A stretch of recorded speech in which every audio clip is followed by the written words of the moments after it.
It doesn't make a darn whether or not you have to.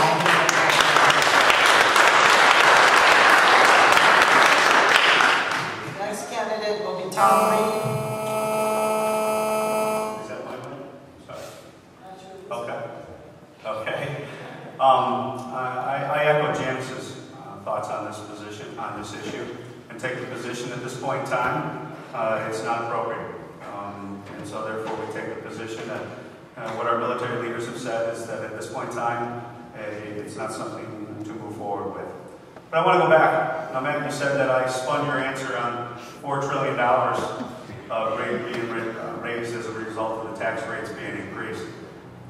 If we only raise the taxes on the top 1% as you proposed, that's $700 billion over 10 years. The $4 trillion number comes from extending all the tax rates up to the levels that they were previously. That's not acceptable to me. And when you say that we spun it around, the numbers don't match up with your position. So I want to set the record straight on that point of view. The next question for our candidates is, what is your position on immigration? And the question goes first to Matt Zeller.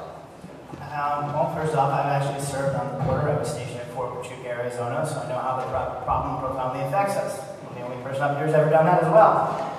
We need to make sure we have a secure border. We need to make sure that means more border patrol agents, it means more UAVs, it means more police officers, and it means a stringent policy that makes sure that if you're not here legally, that you're prevented from getting in here illegally. But we have a lot of migrants that our farmers in this district depend on. We need a visa system to make sure that those migrants can get here legally and work. We need a visa system that is not backlogged like the current one, in which we ease how people are able to flow through the system so that they can perform the vital farm labor that you and I depend on. And most importantly, we need a system in which we don't penalize people who simply want to find a job, but we penalize the people who knowingly and willingly hire them rather than hire an American. See, right now we currently throw people who come here illegally simply because they want to find work into jail, but when you actually employ that person, we just give you a financial slap on the wrist, or we hire Tom to defend you. Next candidate to answer the question will be Tom Reed. On the issue of our borders, I firmly stand for that we need our borders to be secure. And I believe we need to hold the federal government fully accountable to the law that is already on the books, and that is to make sure that our borders are secure. And the federal government is not honoring that law. And in Congress, I will be a strong voice overseeing those departments to make sure that our borders we're ever vigilant on those borders, and that we are forcing our federal officials to do the job in which they are hired to do. That is why I've taken the position of supporting the state of Arizona in its efforts, because they are dealing with a situation that is not anywhere near the situation that we deal with here in New York State. When you look at the state of Arizona and the issues that they're dealing with, they needed to do something. And as a strong advocate of state rights, Arizona stood up and said, if you're not going to do it, federal government, we are going to have to. My hope is that we will live in a nation where the federal government does its job and make sure our security is protected at its borders. Next candidate will be Janice Volk. Again, this nation, this beautiful country, is faced with making its citizens do the hard work in making these types of choices. It was the federal government's job to secure these borders, and because they did not do this, Arizona had to take up the reins on it. And it's quite unfortunate that the state had to do that. I am for securing our borders. I've worked as a child from 4 years old until I was 10, traveling with migrant workers. We did encounter a lot of illegal aliens that took jobs from us when we were here ready to work those jobs. So that was decades, well, ages ago.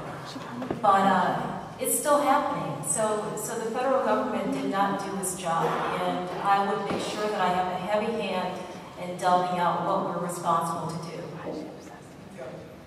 Next question is, why do politicians always speak of fighting What will you do to help find common ground in Congress rather than picking a fight?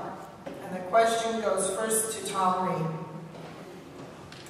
I agree 100% that we are getting into a situation where partisan politics is becoming combative. And we cannot, Emma Hogan is a great friend, strong supporter of our campaign, and I talk to him on a regular basis. And he told me, Tom, what I believe in you is what I also hear with him, and that he said, don't ever compromise your principles, but compromise your issues. And that resonated with me. And what he was saying to me, I believe, is that always listen to everybody at the table. Always listen to the other point of view, and try to put yourself into those shoes. And then you can come together and put the solid and strongest solutions on the table and go forward with them. And we have done this with a group called the Freshman 50. We have reached out to this organization. They're started in Arizona. There's 110 candidates that have signed on. Democrat, Republican, Independent, Conservative. We stand for fiscal conservative principles. And through that coalition, we're going to be a voice in Washington, D.C. Next candidate is Janice Volk.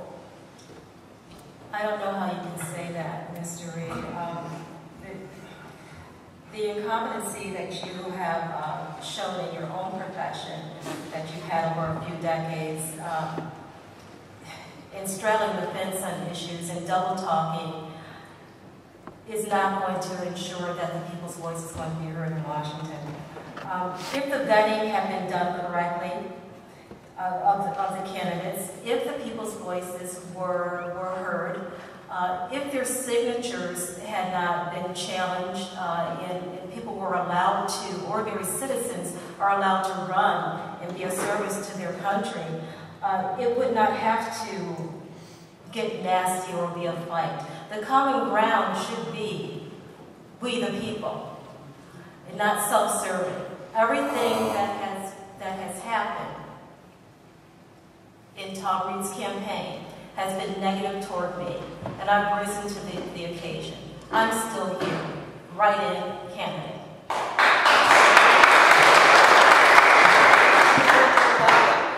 The next candidate will be Matt Zeller. The Army taught me a lot. Taught me about leadership, taught me about management, and taught me about compromise. Guys, I'm disgusted. I didn't go to war for this. We've got a generation of leaders who simply feel that a democratic debate and discourse is to run to the nearest cable news show and scream at each other. We forgot what it's like to say it's okay to agree to disagree. We need to get back to the time in our country in which folks like the three of us up here could sit down and say, you know what, I disagree with you on point A, but on points B, C, and D, we agree on that, and it's what's been the best interest of the American people. That's the type of leadership, compromise, and life experience I bring to the table.